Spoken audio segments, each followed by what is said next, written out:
All right, for today's workout, we're gonna focus a little bit more on mobility. First, we're gonna start with a couple of lower limb exercises. First one, wall tibialis raise. So we're gonna get up against the wall, walk the feet out about a foot, and we're gonna really pull those balls of the feet up as hard as we can. We're trying to get a burn through the shins right there. So we're gonna go about 20 reps on that. If you need to progress it, go out a little bit further. We're gonna follow that up with the pull up and step up. So we're gonna elevate the heel. I have a 12-pound dumbbell. So I wanna be on the ball of the foot outside. Okay, I'm gonna lock this front leg out. This is the leg working. So this glute's gonna be locked out. I'm gonna go forward with that, and knee's gonna go past the toe, right back up.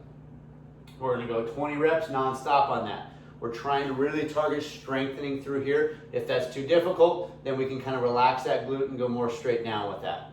But ideally, we wanna go forward. We're gonna work on some hamstring mobility next with Jefferson curls. So we want lighter weights. These are 12s. We want to elevate the platform that we're standing on. So a stair, like a deck, on the edge of a deck or a stair would be perfect. Something that's not too high because we don't want to fall over on this. So I'm going to stand up on this. So basically we're going to segment the spine one vertebrae at a time. We're going to start the neck, shoulders, upper back, low back, all the way down. I want to make sure my pressure's on the ball of the foot, on both feet, and then I'm going to come right back up. We're going to go 10 reps on that. I'll show one more.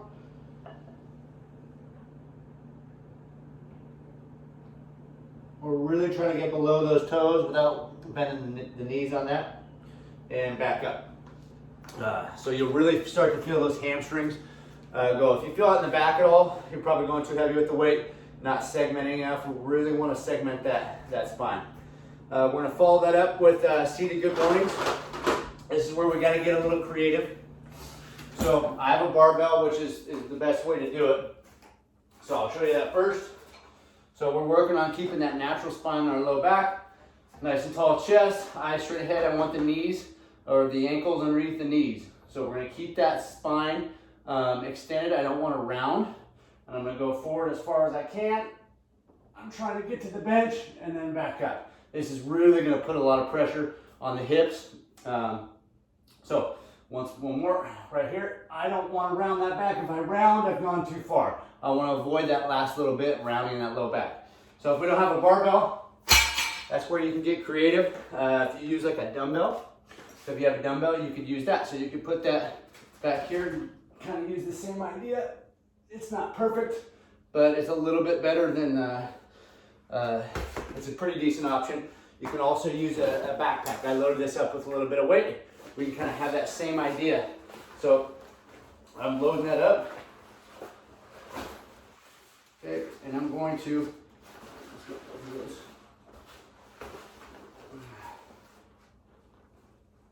Same idea, just like that. So I want to keep that. You probably need to load this up pretty good because it hangs down a little bit. So keeping that up adds a little bit of extra load. So after that, we're going to do seated split levers. So on this one, we're really trying to strengthen those hip flexors. So we're going to get as wide as we can, and we're going to back off 10 degrees. So I'm going to pick a leg. So I'm going to go left leg first. I want to close this angle as much as possible without rounding the back. And I'm going to try and lift from there. So I'm going to inhale, brace that core, and lift. Relax back down. Should be about 3 to 5 second lift. It's going to be really challenging. I'm already feeling that cramp right there in the hip flexor. So we're trying to basically not lean back on that. So I don't want that one happy. I really want to challenge all of that hip flexor strength right through there. Then we're going to take that straight into 90-90 lift to hurdle. This is another tough one. So we're going to go in that 90-90 position. So I've got a 90-degree angle with that front knee, 90-degree angle with that back knee. So what I'm going to do is I'm going to lift from this 90-90 position with that front leg, extend it out to the hurdle position. So I'm going to give myself a little bit target to try and clear. So just like the seated split hovers, I don't want to lean back when I'm doing this. Okay, so I'm going to lift, nice and controlled, extend out, and set down. Okay, and I'm going to reverse that right back there. Limit any movement.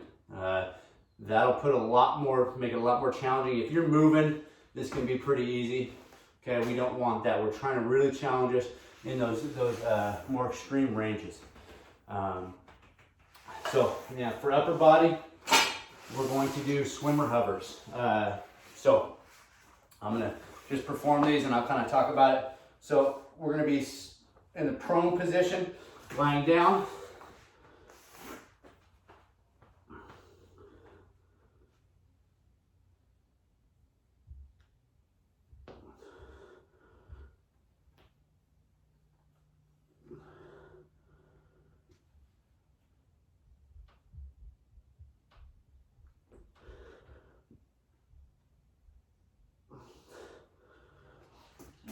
We're gonna go about 5 reps on that.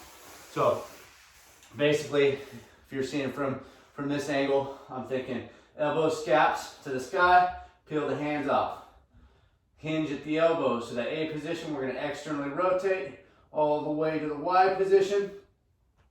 Hinge at the elbows, hover the head, and then relax down, and then we're just reversing, just like that.